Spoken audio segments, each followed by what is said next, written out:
Radio சிரி கேட்டு இருக்கீங்க. Radio சிரிலயா வந்தாச்சு.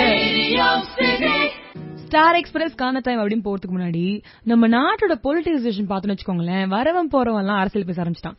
இதுக்கு ஏத்த மாதிரி நிறைய அரசியல் படங்களும் வெளில வரப்போகுது. மாநாடு, நோட்டா, புகழேந்தி எனும் நான், NGK, அச்சமில்லை சர்க்கார், இந்த மாதிரி நிறைய படங்கள் பொலிட்டிக்கல் பிலிம்ஸ் எல்லாம் லைன்ல அப்படியே காத்துட்டு இருக்கு அடுத்த ஒரு வருஷத்துக்குள்ள ரிலீஸ் ஆகிறதுக்கு. சோ இத பார்த்தோம்னா நம்ம வந்துட்டு அட்லீஸ்ட் ஓகே இது வழியா எப்படி தமிழ்நாடு இருக்கலாம், எப்படி நம்ம அரசியல் இருக்கலாம் அப்படிங்கிறது காமிக்க போறாங்களா, இல்ல எப்படி இருக்கு அப்படிங்கிறது காமிக்க போறாங்களா தெரியல. இதெல்லாம் நம்ம வெயிட் பண்ணி பார்த்தா தெரியும். இது ஒரு பக்கம் இருக்க. இன்னைக்கு நம்ம கூட ஸ்டார் எக்ஸ்பிரஸ்ல ஒரு சூப்பரான ஸ்பெஷலான ஸ்டார் தான் இருக்க போறாரு. நிறைய படங்கள் கொடுத்துட்டே வராரு. இப்போ ரீசெண்டா மிஸ்டர் சந்திரமௌலி அப்படிங்கிற படத்துல அவரோட அப்பாவோட இந்த ஒரு காம்போக்கு நம்ம எல்லாரும் பயங்கரமா வெயிட் பண்ணிருக்கோம். ஒத்துக்கிட்டே ஆனோம். Karthik sir and Gautham Karthik sir சேர்ந்து நடிச்சிருந்தாங்க மிஸ்டர் சந்திரமௌலி. எதையும் கேட்க பண்ணி முதல்ல இந்த படத்துல வந்து ஒரு பாக்ஸரா ஆக்ட் பண்ணிருக்கீங்க. ட்ரைனிங் எடுத்துட்டீங்களா?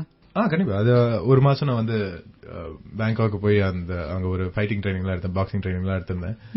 மோர் அது வந்து நம்ம படத்துல வந்து கொஞ்சம் 2-3 பாக்ஸிங் சீன்ஸ் இருக்கு. ஆனா it's not a priority. So நான் போய் ட்ரெயின் பண்ணது வந்து அந்த பாக்ஸிங்காக இல்ல, பட் அந்த மென்டாலிட்டி பிடிச்சிக்கணும், அந்த பாடி லாங்குவேஜ் பிடிச்சிக்கிறதுக்காக தான் போய் ட்ரெயின் பண்ணிருந்தேன். And I hope I've done justice. என் கேரக்டருக்கு ஏதாச்சும் ஒரு பாக்ஸர் மாதிரி இருந்துச்சுன்னா நல்லா இருக்கும். ஏன்னா பாக்ஸர் எல்லாம் வந்து படம் பார்க்கும்போது நம்ம பையன் தான் அப்படின்னு சொன்னா எனக்கு போதும். சூப்பர். கண்டிப்பா பார்த்தவங்களுக்கு அந்த ஃபீலிங் தான் இருக்கும்னு நினைக்கிறேன். ஃபர்ஸ்ட் ஆஃப் ஆல் நீங்களும் கார்த்திக் சாரும் சேர்ந்து நடிச்சிருக்கீங்க அப்படிங்கிற போது பயங்கர எக்ஸைட்டிங்கான விஷயம். அது ஷூட்டிங் பண்ணும்போது ஏதாவது சீரியஸான மொமெண்ட்ஸ் இருந்ததா?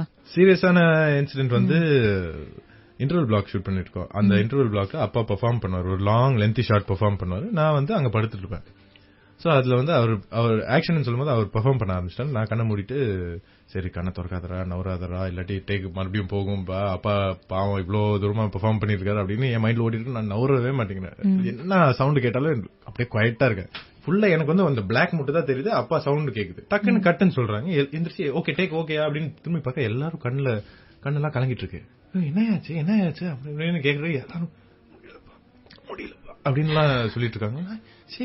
சரி அப்படின்னு மானிட்டருக்கு போய் சரி டேக் போட்டு காமிங்கள என்னதான் நடந்து பாக்கலாம்னு சொல்லி பாக்குறேன். நானும் அவுட்டு. நான் அப்படியே என்னால பேச முடியல, எதுவுமே பண்ண முடியல. நான் அப்படியே ஓரத்துல போய் உட்கார்ந்துட்டு தேம்பி அழ ஆரம்பிச்சிட்டேன். அவரோட பெர்ஃபார்மன்ஸ் யாருனாலையும் அன்னைக்கு பேச முடியல, யாருனாலையும் எதுவுமே பண்ண முடியல. அவுட்டு. நம்ம ஸ்டண்ட் கொரியோகிராஃபர், நம்ம டைரக்டர் எல்லாருமே அவுட்டு. அப்பா அவ்வளவு பியூட்டிஃபுல்லா பெர்ஃபார்ம் பண்ணிருந்தாரு. நான் உண்மையா அன்னைக்கு வந்து ஹி இஸ் லெஜெண்ட் கார்த்திக்னு எனக்கு தெரிஞ்சது. அந்த படத்தை தியேட்டர்ல பார்த்தவங்களும் இந்த மாதிரி தான் ஃபீலிங்ல இருந்திருப்பாங்கன்னு நினைக்கிறேன். நிறைய படங்கள் பண்ணிட்டே வரீங்க. இப்போ ரீசெண்டா மிஸ்டர் சந்திரமௌலி, இதுக்கப்புறம் உங்களோட அஜெண்டால என்னெல்லாம் படங்கள்? எனக்கு வந்து தேவராட்டம்னு ஒரு படம் வருது. I am starting shoot next week with Muthaiya sir. ரெண்டாவது வந்து ஐ ஹேவ் 2 சர்ப்ரைசஸ். அது கன்ஃபார்ம் ஆனதுக்கு அப்புறம் கண்டிப்பா ஹிஸ்டரி மே ரிப்பீட் அப்படின்னு சொல்லிருந்தேன். சூப்பர். சோ கௌதம் கார்த்திக் ரெண்டு பேரும் வந்து வீட்டுல அப்பா பையன் பயங்கர ஆசையா இருந்துப்பீங்க. நிறைய ஃபைட்ஸ் வரும், இந்த மாதிரி நிறைய விஷயங்கள் இருக்கலாம். பிகாஸ் யூசுவலா ஃபாதர் சன் கூட இருக்கிற கெமிஸ்ட்ரியே வேற. பட் அதையும் தாண்டி செட் அப்படின்னு வரும்போது நிஜமாலே ப்ரொஃபஷனல் பீப்புளா தான் இருப்பீங்க இல்லையா? பிகாஸ் உங்க அப்பா எல்லாருக்குமே தெரியும் ரொம்ப ஒரு ப்ரொஃபஷனலான பர்சன். சோ அந்த மாதிரி இருக்கும்போது ப்ரொஃபஷனலா ஆக்டர் கார்த்திக் எப்படி இருப்பாரு? செட்ல எப்படி இருந்தது ஒர்க் பண்றது அவரோட? ஆக்சுவலி ஆக்டர் கார்த்திக் சார் வந்து ரொம்ப he's a very friendly character. So அவர் வந்து என்ன சொல்றதுன்னா யாரோட ஒர்க்லயும் இன்டர்ஃபியர் ஆக மாட்டாரு. ஆனா என்ஹான்ஸ் பண்ணிடுவாரு. அவரோட பெர்ஃபார்மன்ஸ்ல என்னோட ரோலும் என்ஹான்ஸ் பண்ணிடுவாரு. சோ கார்த்திக் சார் வந்து he's brilliant to work with. He's a lot of energy. அவர் ஷூட்டிங் ஸ்பாட்டுக்கு வந்துட்டாருன்னா அவ்வளவுதான், எல்லாரும் விழுந்து சிரிப்பாங்க, பயங்கர சந்தோஷமா இருப்பாங்க. ஒர்க் வந்து டக்கு நடக்கும். சூப்பர். சோ ரொம்ப ஒரு ஒர்க் ஓரியன்டட் பர்சன் அப்படின்னு கூட சொல்லலாம் அவரை. சோ ரெஜினாவோட தான் இந்த படத்துல நீங்க ஒர்க் பண்ணிருக்கீங்க. அவங்கள பத்தி சில வார்த்தைகள். she makes sure everyone is comfortable around them. இவங்க என்ன பண்ணாங்க தெரியுமா? ஷூட்டிங் எல்லாம் முடிச்சோன்னா எல்லாருக்கும் டோனட்ஸ் கீனட்ஸ் எல்லாம் கொடுப்பாங்க. she's very giving that way, very comfortable, very supportive. and ஒரு சில வாட்டி நம்மளுக்கு ஏதாவது காஸ்டியூம் சரியில்லையோ ஏதாவது சரியில்லையோ மோஸ்ட்லி யாருமே சொல்ல மாட்டாங்க, அவங்க அசிங்கமா இருக்கட்டும் அப்படி. இவங்களாம் அப்படி இல்ல, why don't you try this அப்படின்னு சொல்லி போயிருவாங்க. so she'll give advice and help and all that. so she's very helpful. so உங்களை பத்தியும் ரெஜினா பத்தியும் கேட்டு காசிப்ஸ் ஏதாவது இருக்கா? ஒரு படம் மிஸ்டர் சந்திரமௌலின்னு ஒன்று வரப்போதான், அது சூப்பரா கலக்கிருக்காங்கம்மா மிஸ்டர் கார்த்திக். அந்த காசிப் தான் கேட்டிருக்கேன். ரொம்ப சிம்பிளா முடிச்சிட்டீங்களே, பரவாயில்ல. It's okay. சோ இந்த படத்துக்கு சாம் சிஎஸ் தான் மியூசிக் அமைச்சிருக்காரு. எந்த பாட்டு உங்களுக்கு ரொம்ப ஃபேவரட் அப்படின்னு நினைக்கிறீங்க? எனக்கு ஆக்சுவலா ஸ்டார்டிங்ல வந்து when I heard எதுவானே எனக்கு கொஞ்சம் டவுட் இருந்துச்சு. எனக்கு இதுல வந்து என்ன டிஃபரெண்டா பண்ண பாத்துருக்காங்கன்னா, அவங்க 2 ஃபிளேவரும் ஆட் பண்ண பாத்துருக்காங்க. ஒன்னு வந்து வெரி பெப்பி யூத்ஃபுல், வந்து கொஞ்சம் கிளாசிக்கல் ஒரு ஃபிளேவர் ஆட் பண்ணாங்க. எனக்கு அது ஜெல் ஆச்சா இல்லையான்னு எனக்கு டவுட் இருந்துச்சு. ஆனா டப்புன்னு சாம் சிஎஸ் எனக்கு ஒரு ஆப் வச்சாரு. வேற ஒரு பாட்டு கேட்காம கொடுத்துட்டாரு, கல்லூயிலேன்னு. நான் ஃபுல் பிளாட் போல்ட் ஆயிட்டேன் அங்க. அது வந்து ஒரு சிச்சுவேஷன், ஒரு மாண்டாஜ் தான். நம்ம வந்து சாங்கா ஷூட் பண்ணல, அது தனியா. அது ஒரு மாண்டாஜ் ஷாட் தான். அது அந்த பாட்டு மேல நான் விழுந்துட்டேன் பிளாட்டா. அது வந்து அடிக்கடி கேட்டுட்டே இருப்பேன். அந்த லிரிக்ஸ் என் வாயில வரவே வராது, இருந்தாலும் கேட்டுட்டே இருப்பேன் நான். அது வந்து அந்த விஷுவலோட பாக்கும்போது நான் செத்துட்டேன்.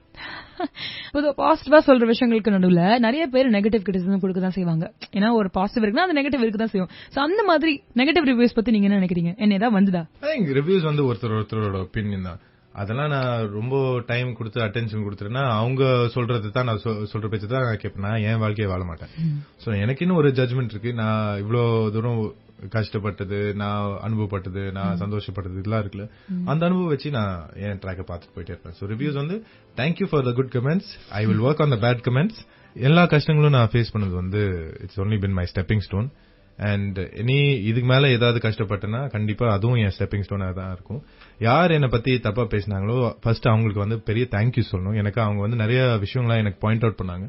அந்த விஷயம்லாம் நான் இப்ப வந்து கரெக்ட் பண்ண பாத்துட்டு இருக்கேன். So thank you for all your healthy criticism and keep them coming. Super. இந்த ஒரு பாசிட்டிவ் ஆட்டிட்யூட்னால தான் உங்க சாம் ரொம்ப ஸ்ட்ராங்கா இருக்குன்னு நினைக்கிறேன். ஃபர்ஸ்ட் ஆஃப் ஆல் உங்களோட இந்த ஒரு காம்போக்காக வந்து பாப்பாங்க. பட் இதையும் தாண்டி நீங்க சொல்லுங்க. இந்த படம் ஏன் நீங்க பாக்கணும்னா, இந்த படத்துல வந்து எல்லா ஆக்டர்ஸ், எல்லா டெக்னீஷியன்ஸ், எல்லா டிபார்ட்மெண்ட்ஸ் வந்து பின்னி எடுத்திருக்காங்க. Fantastic performance. நான் படம் பார்த்துட்டேன் நான் சொல்ல முடியும். எப்படி நான் போன படம் வந்து கேரண்டீட் என்டர்டெய்னர் அப்படின்னு சொன்னனோ, இந்த படத்துல கேரண்டீட் எமோஷனல் ரைட் அப்படின்னு சொல்லிடுவேன். இதுல வந்து எல்லாமே இருக்கு. என்னது காமெடி இருக்கு, ஆக்ஷன் இருக்கு, த்ரில்லர் இருக்கு, சென்டிமெண்ட் இருக்கு, and lot of father son combinations இருக்கு. ஸோ இதெல்லாம் பார்க்கணும்னா வாங்க. And if you don't like me also கண்டிப்பா என்னை திட்டுறதுக்காக வந்து பாருங்க, தியேட்டர்ல வந்து பாருங்க. So it will be a lot of fun. I'll guarantee you that's going to be a lot of fun. And more importantly வந்து திரு வந்து இந்த ஸ்கிரிப்ட்ல வந்து பின்னி எடுத்திருக்காரு. எல்லா கேரக்டரும், எல்லா பொருளுக்கும், எல்லா விஷயத்துக்கும் ஒரு ஆழமான அர்த்தம் எழுதி வச்சிருக்காரு. அது பாக்குறதுக்காக, அது ரசிக்கிறதுக்காக ப்ளீஸ் வாங்க. சூப்பர். இன்னைக்கு வந்து எங்களுக்காக இன்டர்வியூ கொடுத்த மிஸ்டர் சந்திரமௌலி படத்தை பத்தி நிறைய சொல்லிருக்கீங்க. Thank you so much. Radio city Tamil, எங்கேயும் எப்பொழுதும்.